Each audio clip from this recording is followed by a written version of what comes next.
Bienvenidos a todos. Poder disfrutar cada domingo es una bendición. Hoy tenemos otra. El Señor ha sido bueno, como hemos cantado, y tenemos la gran bendición de ahora no solamente adorarle, sino escuchar su voz con claridad a través de la palabra de Dios en Marcos capítulo 2.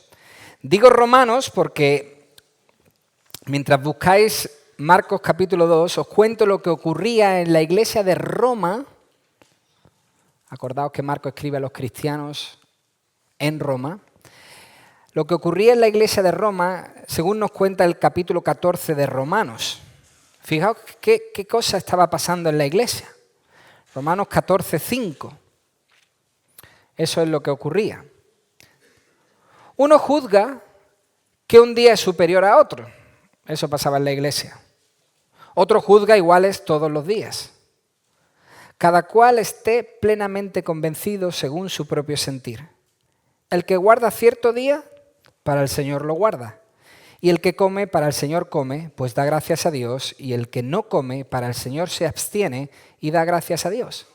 Ahí, como veis, hermanos, estaba ocurriendo una dinámica interesante entre creyentes y entre judíos no creyentes. Había ahí un conflicto interno.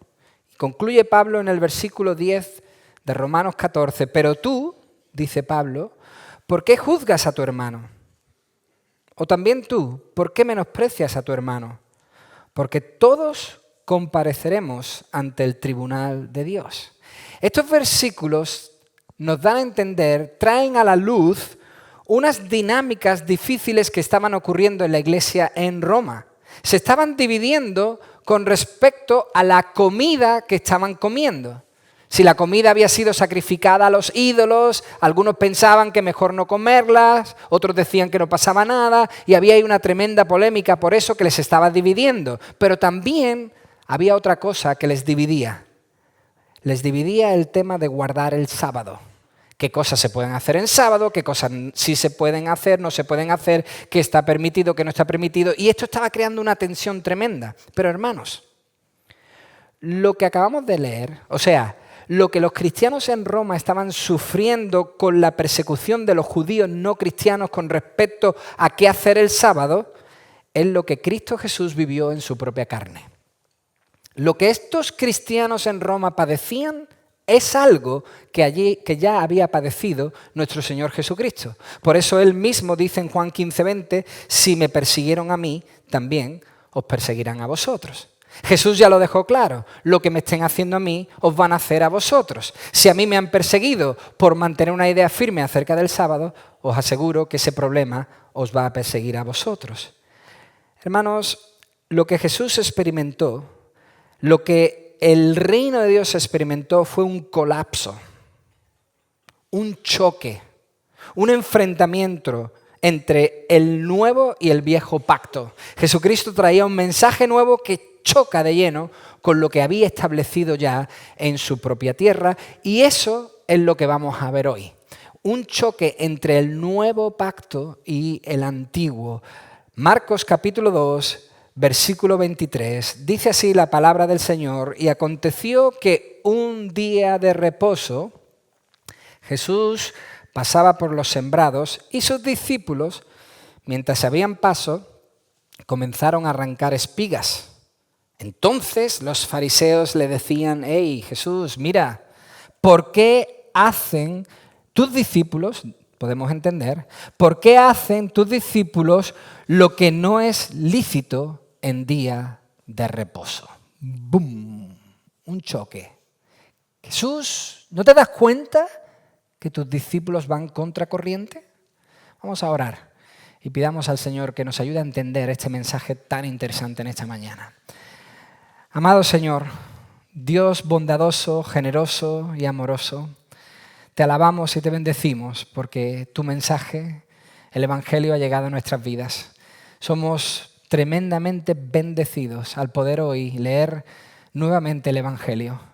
Te pedimos, Señor, que tu palabra en esta mañana nuevamente haga su obra en cada uno de nosotros. Señor, tú eres fiel, así lo hemos cantado, así lo reconocemos, así dice tu palabra. No podemos negar, Señor, tu fidelidad y por eso nos agarramos a ella en esta mañana, pidiéndote, Señor, que tu Espíritu Santo con poder toque nuestros corazones. Señor, tú sabes cómo hemos venido aquí, cómo vamos a leer, solo tú conoces el interior del hombre. Así que te pido, Señor, que tú que conoces nuestras vidas, tú que conoces lo que cargan nuestros hombros, tú que conoces lo que nuestra mente piensa, Señor, tú lo transformes para tu gloria. Padre Celestial, que nada en absoluto pueda interrumpir que hoy oigamos tu palabra con poder en cada uno de nuestros corazones. Te lo pido en el nombre de Jesús. Amén. Amén. Hermanos, si alguien detectó rápidamente, instantáneamente, que el mensaje de Jesús era nuevo, radical y subversivo, o sea, cambiaba el orden establecido, esos fueron los líderes religiosos y políticos de Israel.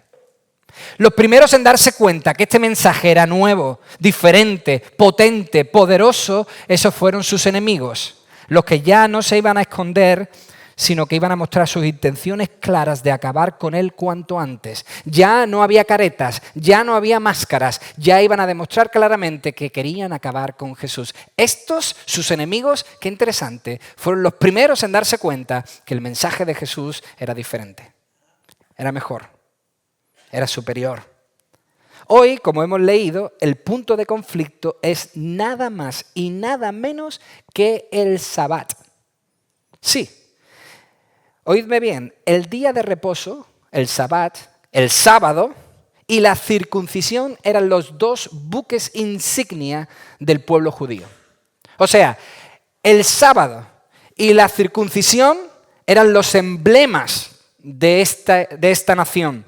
El ADN judío hasta ese entonces residía en esas dos cosas, en el sábado y en la circuncisión. Eso es lo que el pueblo mantenía, eso es lo que el pueblo llevaba por bandera. Como dice el comentarista Franz, era una cuestión de orgullo nacional. Al igual que para nosotros es el toro y la paella, para ellos era la circuncisión y el sábado. Lo mantenían, para ellos era inquebrantable.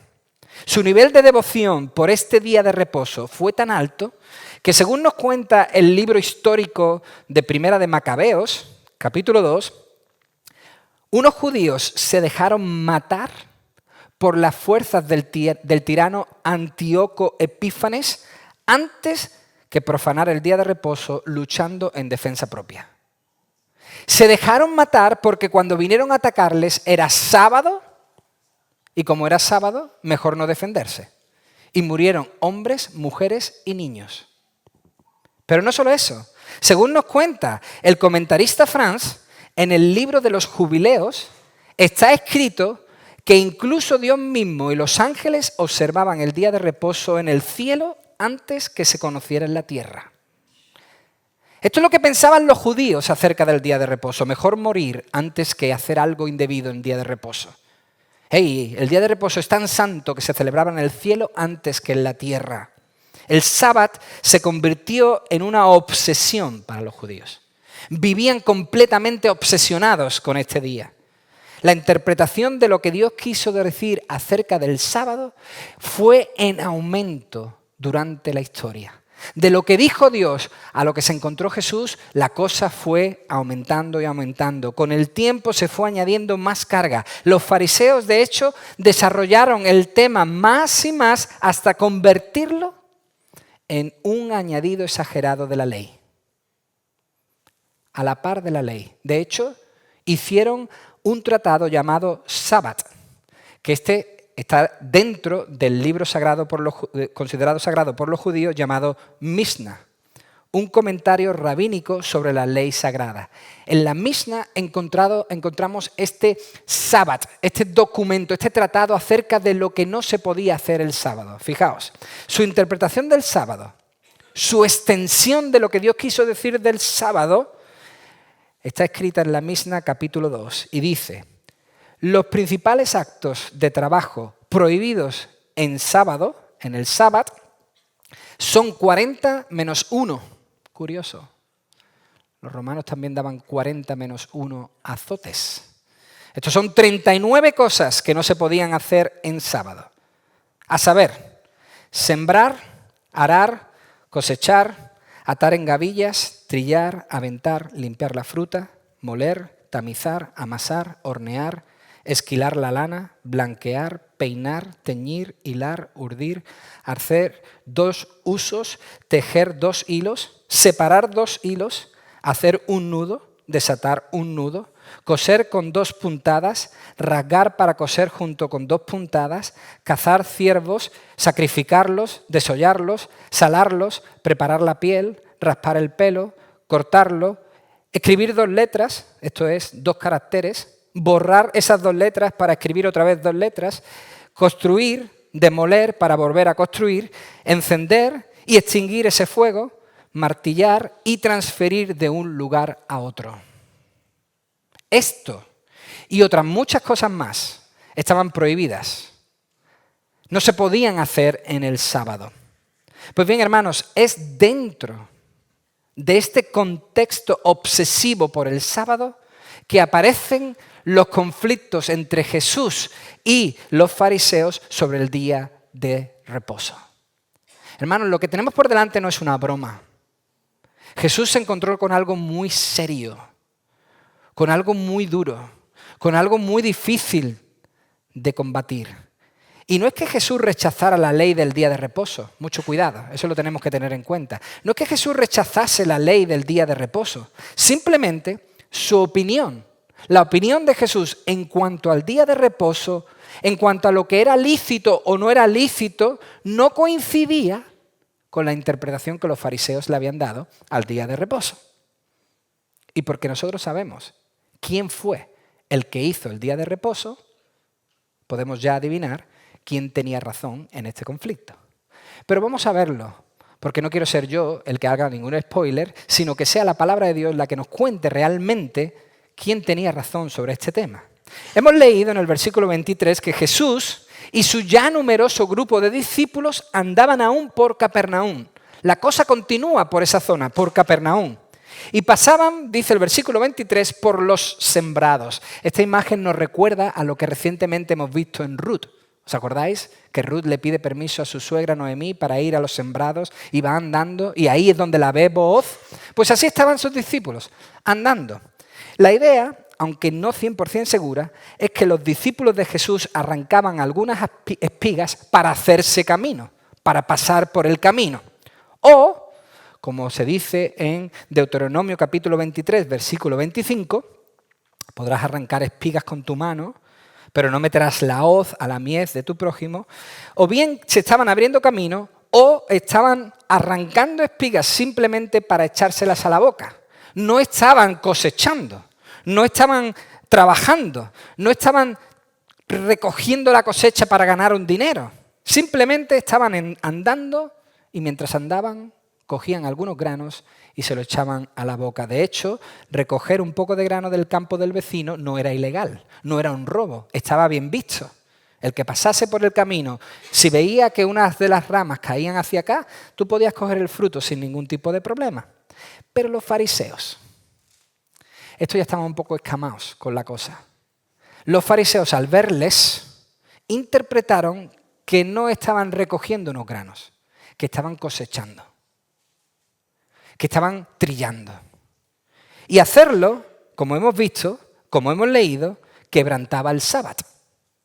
Si estaban cosechando y si estaban trillando, estaban quebrantando el sábado. Y quebrantar el sábado te podía costar la propia vida. Eso dice Éxodo 31, versículo 14. Por tanto, habéis de guardar el día de reposo porque es santo para Dios. Todo el que lo profane morirá irremisiblemente. Porque cualquiera que haga obra alguna en él, esa persona será cortada de entre su pueblo.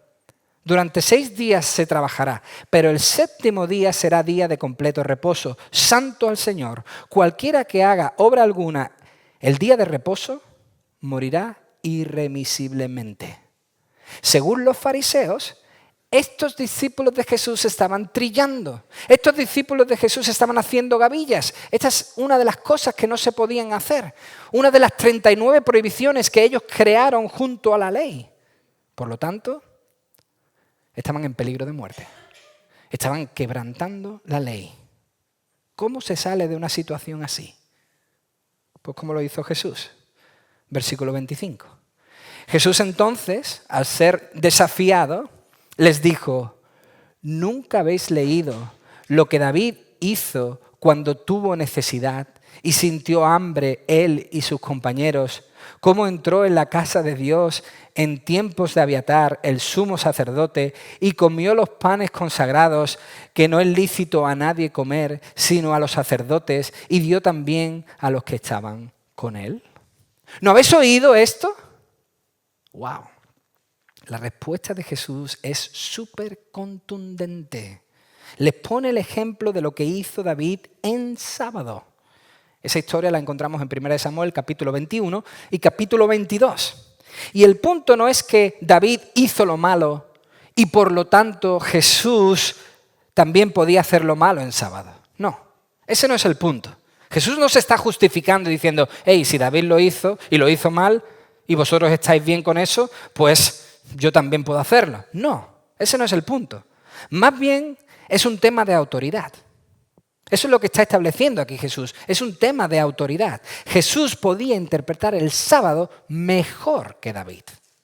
Eso es lo que está diciendo. O sea, si David tuvo autoridad para hacer lo correcto y necesario, y por supuesto, estos fariseos de ningún modo se iban a oponer a lo que David hiciera. Por supuesto, estos fariseos no iban a ir jamás en contra de algo que el rey David hiciera. Por lo tanto, si David tuvo autoridad para hacer lo correcto, Jesús más, mucha más. O sea, si David hizo bien ante sus ojos, el Hijo del Hombre también estaba haciendo lo correcto. Dios encarnado, ¿cómo iba a hacer algo mal? Está diciendo el Señor. Hermano, lo que Jesús quiere decir es que aunque David y sus hombres no eran sacerdotes y no podían ni siquiera tocar esos panes, hacer uso de esos panes, lo que hacían en ese momento, en ese instante, estaba justificado porque estaban hambrientos, porque se estaban muriendo de hambre él y sus hombres. Hermano, Jesús estableció aquí el principio básico de que la necesidad humana debe tener prioridad sobre las leyes ceremoniales. Alguien se moría, mejor darle del pan del templo que se muriese, está diciendo Jesús. Eso está por encima. El hombre está por encima de esas leyes ceremoniales. Y concluye su argumento en el versículo 27 diciendo que les decía: el día de reposo se hizo para el hombre y no el hombre para el día de reposo. Por tanto, el Hijo del Hombre es Señor aún del día de reposo. Hermanos, esta es la posición de Jesús con respecto al sábado. Esta es la posición, la opinión de Jesús con respecto al día de reposo. El día de reposo, dice clarísimamente Jesús, fue dado para descansar, fue dado para recordar la obra de Dios de salvación. Fue para celebrar la salvación que habían conseguido gracias al brazo del Señor. Lo leemos en Deuteronomio capítulo 5, versículo 12. Ahí vemos que en la ley está escrito: guardarás el día de reposo, ¿para qué? Para santificarlo, como el Señor tu Dios te lo ha mandado. 6 días trabajarás y harás todo tu trabajo. Mas el 7º día es día de reposo para el Señor tu Dios. No harás en él ningún trabajo, tú, ni tu hijo, ni tu hija, ni tu siervo, ni tu sierva, ni tu buey, ni tu asno, ni ninguno de tus animales, ni el forastero que está contigo, para que tu siervo y tu sierva también descansen como tú. Y acuérdate, esto es lo que debes hacer en el día de reposo, acuérdate que fuiste esclavo en la tierra de Egipto y que yo, el Señor tu Dios, te saqué de allí con mano fuerte y brazo extendido. Por lo tanto, el Señor tu Dios te ha ordenado que guardes el día de reposo. Para eso fue establecido, para que tú descanses de tu labor y en tu descanso recuerdes, medites, pienses en todo lo que el Señor ha hecho por ti, cómo te ha salvado. Eso hacemos hoy. Aquí estamos. Uno de los pocos que tiene el privilegio, lamentablemente, hoy domingo, de descansar. Hay otros que trabajan. Pero aquí estamos algunos recordando lo que el Señor ha hecho por nosotros, la salvación que Él nos ha dado en Cristo Jesús. El hombre fue creado antes. El hombre fue creado primero. Por lo tanto, el sábado fue un regalo para el hombre. El sábado fue una bendición para el hombre, no una carga. Como dice el nuevo comentario americano, Jesús quiso decir que los seres humanos no fueron creados para observar el día de reposo, sino que el día de reposo fue creado para su beneficio. El día de reposo fue creado para el bien de los hombres. Jesús explica aquí en estos versículos la esencia de lo que quiso decir Dios, la esencia de la ley en el Antiguo Testamento, lo que Dios verdaderamente quiso hacer con el sábado, una bendición para el hombre, un deleite, como dice el profeta Isaías en el capítulo 58. Si por causa del día de reposo, Isaías 58:13, si por causa del día de reposo apartas tu pie para no hacer lo que te plazca en mi día santo, y llamas al día de reposo delicia, al día santo del Señor honorable, y lo honras, no siguiendo tus caminos, ni buscando tu placer, ni hablando de tus propios asuntos, entonces te deleitarás en el Señor. El día estaba guardado para deleitarse en lo que el Señor hizo, hace y hará. El día de reposo estaba reservado para pensar y meditar en la obra de Dios y en quién es Él. Pero volviendo al texto, lo que Jesús dice es que la acción está legitimada por la persona que lo hace. Eso es lo que dice Jesús. La acción está legitimada, justificada por la persona que hace esa acción. O sea, David lo pudo hacer porque era David. Y Jesús está diciendo en el versículo 28, si David tuvo autoridad, y la tuvo, yo también. Igual que David tuvo legitimidad para hacer lo que hizo, yo, del linaje de David, más grande que David, el rey de reyes que vendría de David, el que establecería su trono eternamente, también, por supuesto, que tengo legitimidad para hacer eso y declarar qué y qué no se puede hacer en el día de reposo. ¿Por qué? Porque Él es el Hijo del Hombre. Esa es la razón, porque Él es el Hijo del Hombre.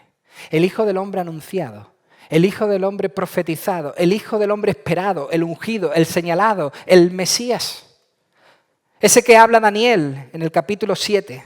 En Daniel 7:13 leemos las visiones de Daniel, lo que se le reveló a Daniel. ¿Y qué vio Daniel mucho tiempo antes? ¿Qué le mostró el Señor a Daniel mucho tiempo antes? Daniel 7:13.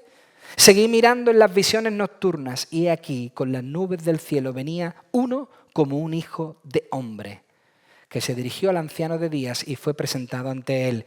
Y le fue dado dominio, gloria y reino para que todos los pueblos, naciones y lenguas le sirvieran. Su dominio es un dominio eterno que nunca pasará y su reino uno que no será destruido. Ese es Jesucristo. El que traía ese reino lo establecería y jamás sería destruido.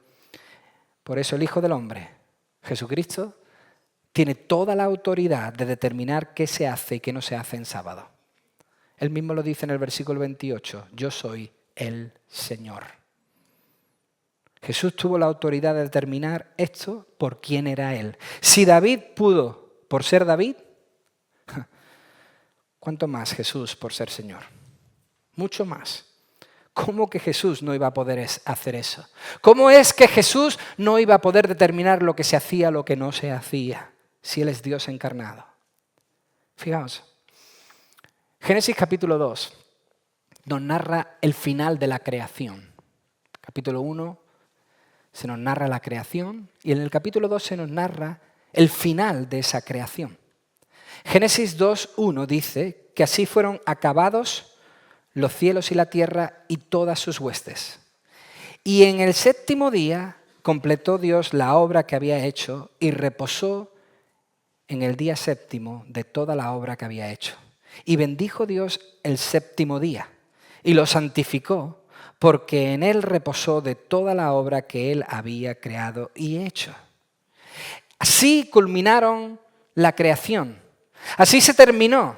Dios acabó su obra y descansó. Esta idea luego se transmitió en la ley.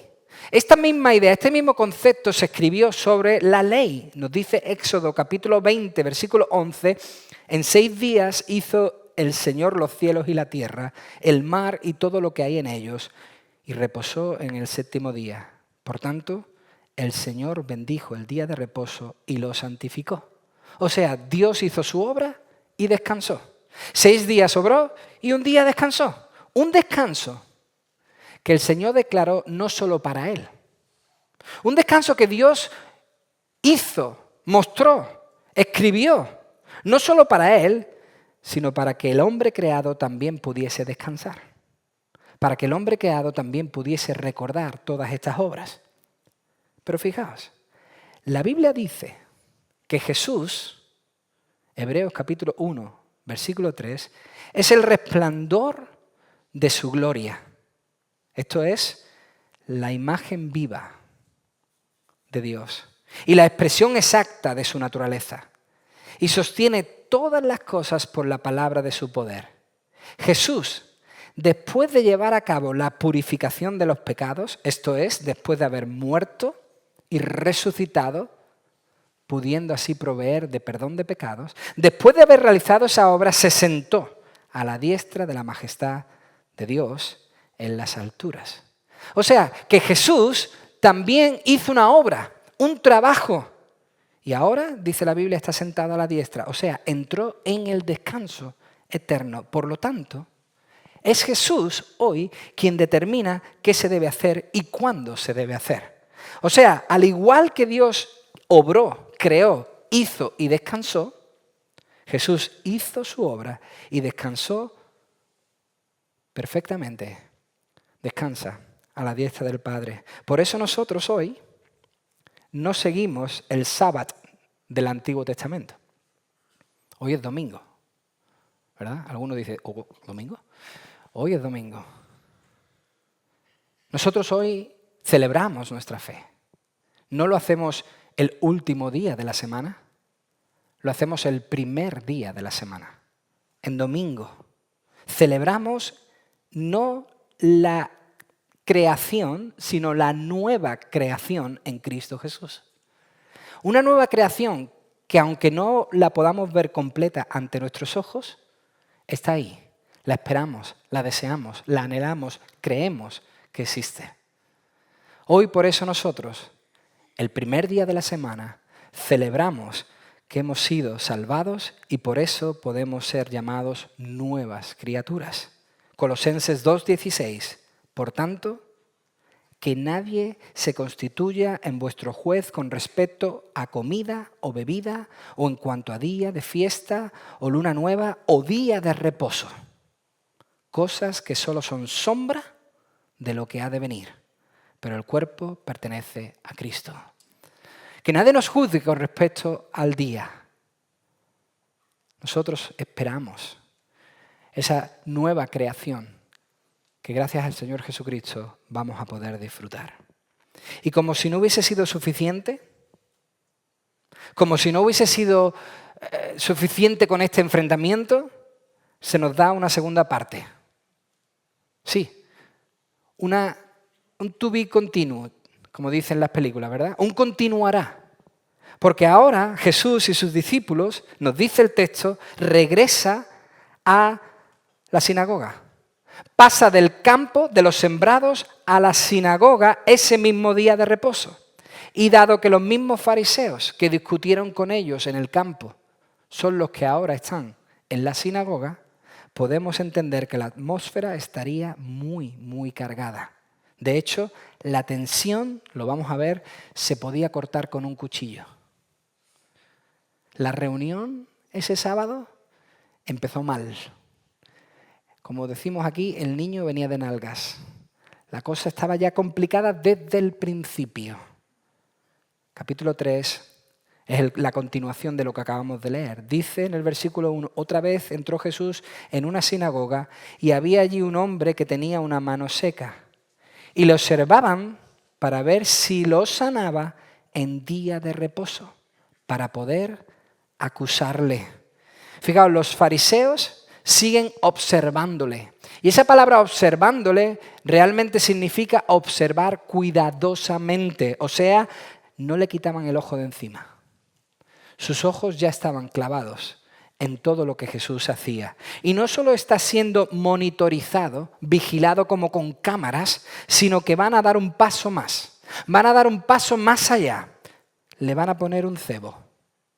Le van a poner una trampa por delante para ver cómo actúa, para vigilar con atención a ver cómo responde. ¿Con qué propósito? Lo dice claramente la palabra de Dios en el versículo 2. Para poder acusarle. Esta frase significa para poder presentar cargos en la corte contra su persona, para poder ir a la corte y denunciarle con argumentos. Pues la ley decía que si alguien quebrantaba el día de reposo, debía morir. Evidentemente, estos estaban más preocupados por pillarle que por adorar a Dios ese día.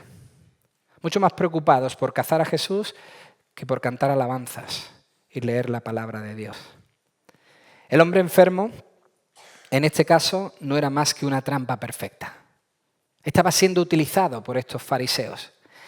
De hecho, la ley decía que se podía sanar en sábado si había peligro de muerte. Si la persona corría un riesgo de morir, se podía ayudar a la persona en sábado. Pero como hemos leído, no era el caso. Este hombre simplemente tenía una minusvalía. Uno de sus brazos no respondía. Una de sus manos no obedecía. Por eso lo pusieron allí. Este no está en peligro de muerte. A ver qué hace con él. Lo pusieron ahí para observar si Jesús lo sanaba cuando no tocaba y así poder acusarle. Ya lo había hecho Jesús, ¿os acordáis? Anteriormente en día de reposo en la sinagoga con el endemoniado. Y ellos están pensando, a ver si lo repite para tener más argumentos, denunciarle y acabar con su vida. Era una trampa.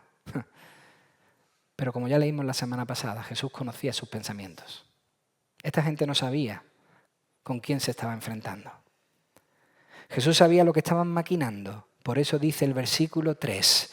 Y dijo al hombre, esto es Jesús, dijo al hombre que tenía la mano seca, levántate y ponte aquí en medio. Así como hoy quieren imitar los telepredicadores, así como hoy hacen los telepredicadores en la tele, hey, ponte aquí delante. Eso hace Jesús. Hey, ponte aquí delante de todos. Que todo el mundo te vea. Que todo el mundo te observe. Jesús le llama y le pone a vista de todos. Esto nos demuestra una cosa muy interesante. Jesús no se iba a chantar. Jesús no se iba a amedrentar. Jesús no se iba a esconder y decir, a ver cuándo pasa la reunión y me voy de aquí. No, Jesús conoce su pensamiento. Jesús conoce la trampa. Jesús conoce lo que están maquinando. Y dice, sí, ahora vais a ver. Tú, ponte aquí delante. Hermanos, aquí, como vemos, es Jesús quien toma la iniciativa. No es el hombre el que le pide a Jesús, hey, sáname, ayúdame, mírame cómo estoy. No. Es Jesús quien toma la iniciativa y lo pone ahí delante de todos. Jesús va a dejar claro, no solo su poder, sino su punto. Él es el Señor del sábado. Pero yo me imagino a los fariseos frotándose las manos y diciendo, ha caído de lleno en nuestra trampa. Le tenemos. Cae de lleno en la red. Pero, versículo 4, entonces les preguntó, ahí a todos, ¿es lícito en el día de reposo hacer el bien o hacer el mal? ¿Salvar una vida o matar? Pero ellos guardaban silencio. ¡Wow! Los tramposos han caído en su propia trampa. Los que tienden la red han caído en su propia red. Vaya pregunta la de Jesús. No hay escapatoria para esta pregunta. Sí, era muy difícil de responder. No podían ni responder positivamente, ni podían responder negativamente a esta pregunta. Porque si decían, es bueno hacer lo bueno en día de reposo. Entonces, eso sería como estar de acuerdo con Jesús, sería aprobar lo que Jesús hacía, sería darle la razón y ya habían perdido toda la lucha. Si decían que era bueno hacer lo bueno, se ponían del lado de Jesús y por lo tanto ya habían perdido su batalla. Pero tampoco podían contestar negativamente. ¿Quién en su sano juicio iba a decir que hacer lo malo y matar estaba bien? La gente se lo hubiera echado encima. Hubiesen perdido todo el crédito con el pueblo. Por lo tanto, solo toman la única salida que tienen. guardar silencio, callarse. No hay nada que podamos decir. Hermanos, Jesús es totalmente razonable en su pensamiento. Fijaos, los fariseos hacían lo bueno a sus animales en día de reposo. Sí, a sus propios animales sí les atendían, sí les ayudaban, sí les alimentaban, sí les cuidaban, sí les sanaban. Pero a la gente no. O sea, si su animal estaba en peligro o enfermo, le ayudaban aunque fuera sábado. Esto es muy interesante. Hoy hay una corriente fuerte de hacernos pensar que somos igual que los animales. Por eso hay personas que se autodenominan animales. Y estamos todos al mismo nivel. Ahora es como si el hombre y los animales fueran iguales, y no lo somos. Por eso dice Jesús en Mateo 12:11, ¿qué hombre habrá de vosotros que tenga una sola oveja? Si ésta se le cae en un hoyo en día de reposo, ¿no le echa mano y la saca? Pues, ¿cuánto más vale un hombre que una oveja? Por tanto, es lícito hacer el bien en el día de reposo. Otra vez, en Lucas 13:15. Entonces el Señor le respondió y dijo, hipócritas, ¿no desata cada uno de vosotros su buey o su asno del pesebre en día de reposo y lo lleva a beber? Capítulo 14 de Lucas, versículo 5. Y a ellos les dijo, ¿a quién de vosotros se le cae un hijo o un buey en un hoyo en día de reposo y no lo saca inmediatamente? Jesús es totalmente razonable. Está diciendo, si el alivio del sufrimiento animal estaba permitido en día de reposo, ¿cuánto más el alivio del sufrimiento humano? Jesús está diciendo que en sábado se puede hacer todo aquello que fuera para el bienestar del hombre. Está poniendo el bien de la gente por encima del sábado. Hermanos, ningún día es malo para hacer una buena obra. Ningún día. Todos los días son perfectos para hacer una buena obra. El comentarista Franz dice, el día de reposo debe dedicarse a hacer el bien, especialmente a aliviar el sufrimiento. Y eso es lo que está ocurriendo hoy en todo el mundo. ¿Sabéis cuándo o qué día es cuando se alivia más el sufrimiento? El domingo. El domingo es el día donde sobre la faz de la tierra se alivia más sufrimiento que ningún otro día. Hoy es cuando muchas cargas son quitadas. Hoy es cuando muchas personas son liberadas. Hoy es cuando muchas personas son aliviadas. Hoy es cuando muchas personas encuentran fe, confianza y esperanza. Hoy, el día de reposo, el día que nosotros guardamos como cristianos para recordar la salvación que tenemos en Jesús, hoy mismo, ahora mismo, ya ha empezado y sigue durante todo este día la gran bendición de aliviar el alivio de las personas, de aliviar el sufrimiento, de las personas. Hoy es el día cuanto más personas son aliviadas. Y dice el versículo 5, y mirándolos en torno con enojo, entristecido por la dureza de sus corazones, dijo al hombre, aunque lo utilizasen como una trampa, el Señor no se olvida de que este hombre está mal, sufriendo. Le dice, extiende tu mano.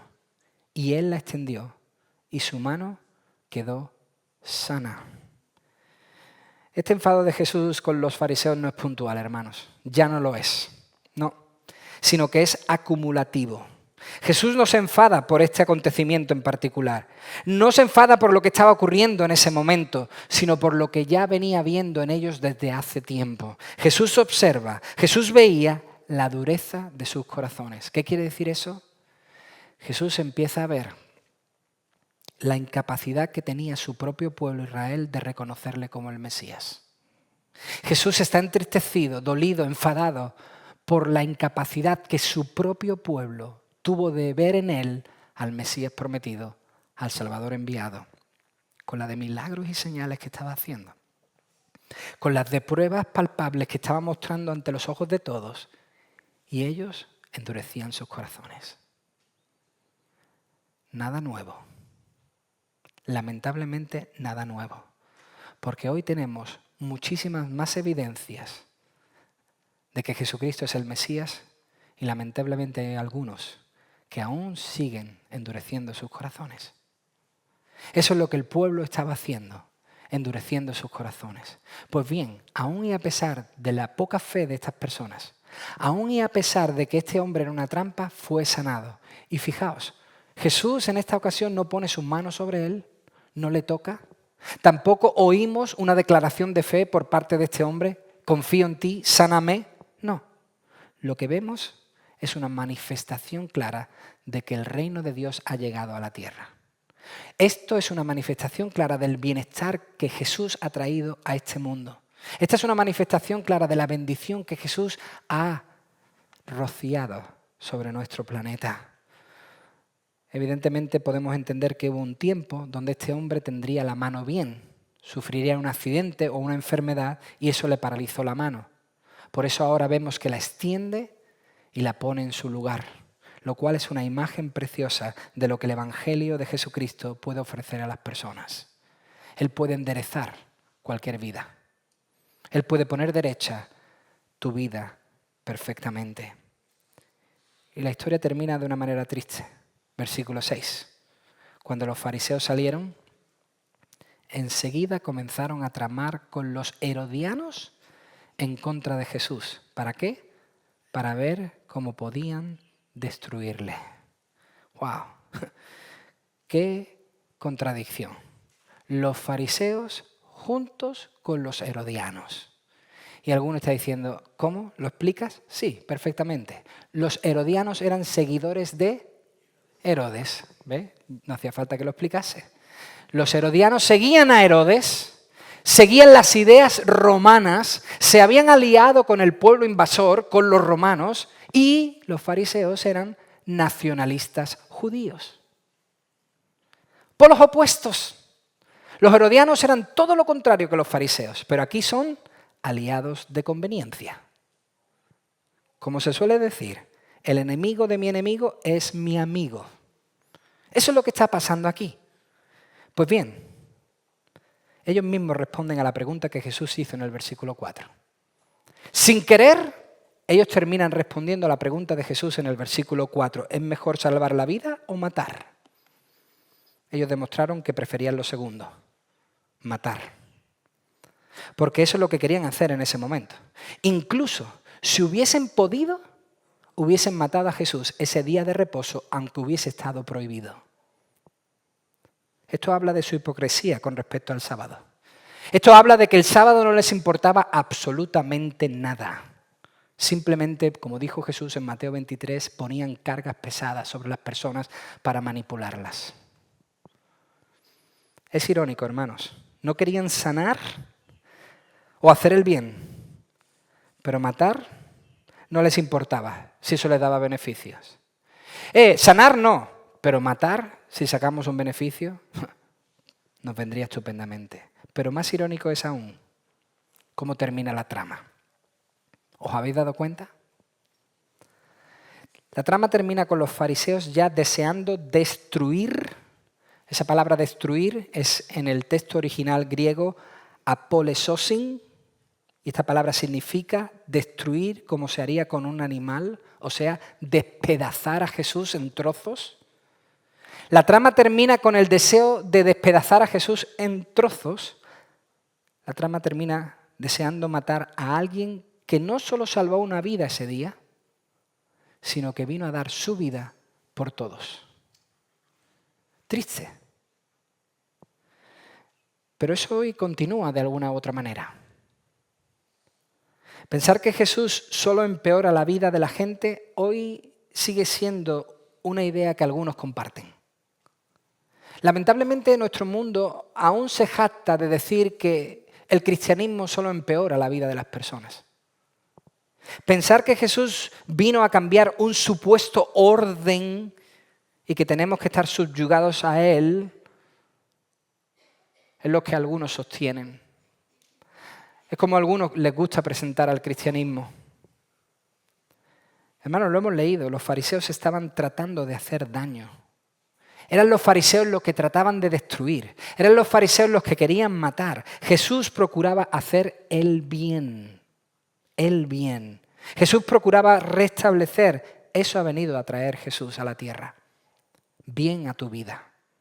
No mal a tu vida. No empeorar tu vida, sino mejorarla. No hacerte ciego, sino darte vista. No hacerte esclavo, sino hacerte libre. Eso ha venido a hacer Jesús, a traer bien a nuestras vidas. Hay personas que ven el cristianismo como una amenaza, como una lacra, como un lavado de cerebro. Esto seguro que lo habéis oído. Hay algunos que piensan que el cristianismo ofrece solamente cosas malas. Oh, no, con los cristianos no te metas y los evangélicos menos. Algunos piensan que queremos quitarle el dinero, que estamos aquí para robar dinero. O mucho peor, creen que aquí le quitamos la personalidad a la gente. Sí, claro que sí. Pues ya no son los mismos borrachos que antes. Sí, ya no son los mismos adúlteros que eran antes. Sí, ya no son los mismos mentirosos que eran antes. Y por eso creen que nosotros le robamos la personalidad a la gente. Este ya no se viene de fiesta conmigo. ¿Qué es lo que ha pasado? ¿Qué le habéis hecho? ¿Cómo le habéis lavado el cerebro a esta persona? Algunos creen que controlamos sus matrimonios, que adoctrinamos a los niños, que nos quedamos con las herencias. Amigo, eso es parole, parole, parole. Eso es mentira. Jesús hoy, en la palabra de Dios, nos ha demostrado que no es así. Solo trae bien. Jesús ha venido a traer bien. Solo trae bienestar. Del mal ya se están encargando otros. Por eso hoy la palabra de Dios nuevamente dice: acércate a Jesús. Hoy la palabra de Dios nuevamente te invita a que te acerques a este hombre, a Jesucristo hombre. Él puede poner tu vida derecha. Si hay cosas en las que te estás desviando como creyente, Jesús lo puede enderezar. Pero si tú aún no has confiado en Jesucristo como tu Salvador y tu vida está totalmente torcida, Él la puede poner derecha. Proverbios 3:5 dice así: confía en el Señor con todo tu corazón y no te apoyes en tu propio entendimiento. Reconócele en todos tus caminos y Él enderezará tus sendas. Jesucristo se presenta a ti, no solamente como tu Salvador, sino como aquel que puede dar sentido a tu vida, traer bien y enderezarla.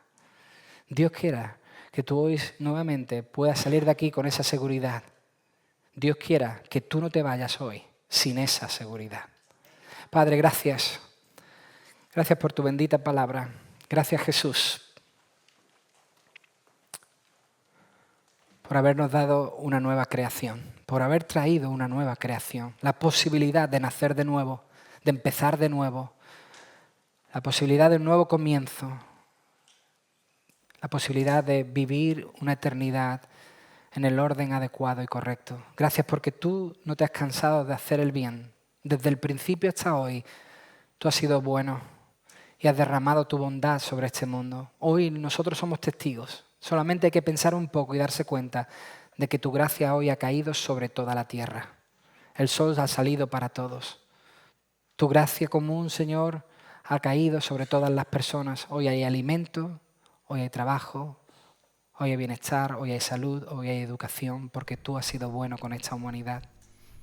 Yo te pido especialmente por los que estamos aquí, Señor, que sepamos reconocer que tu bondad nos ha alcanzado, que tú solo has venido a traer el bien, que tú no has venido a deshacer cosas porque sí, sino porque no eran beneficiosas para nosotros.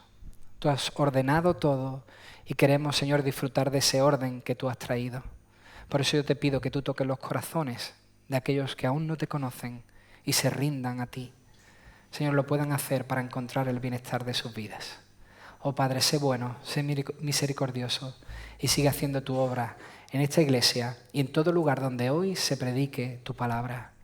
Que el alivio del sufrimiento sea una realidad y que muchos puedan disfrutarlo. Te lo ruego en el nombre de Jesús. Amén.